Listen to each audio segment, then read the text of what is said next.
Je sais qu'il y a des études qui commencent à sortir là-dessus et qui, pareil, montrent des corrélations avec une diminution de l'attention soutenue. Donc une réduction de la durée pendant laquelle on peut maintenir notre attention sur une tâche demandeuse.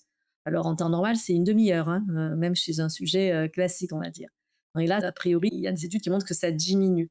Mais ce qui a l'air de causer plus de problèmes, en fait, c'est un peu ce que tu disais, c'est l'attitude face à la récompense. Parce que c'est vrai qu'on sait qu'à chaque fois qu'on donne quelque chose de nouveau au cerveau, il va faire un petit pic de dopamine.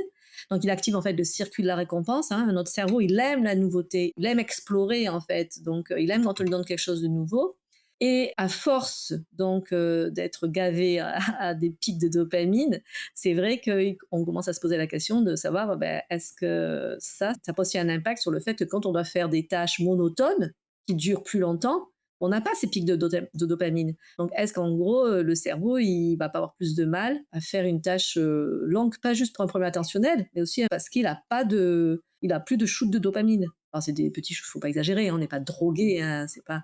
Mais voilà, donc on commence à avoir aussi des études qui montrent une corrélation entre l'exposition aux écrans, enfin au format court et rapide, et une résistance, en fait, un impact sur le système de récompense, en fait.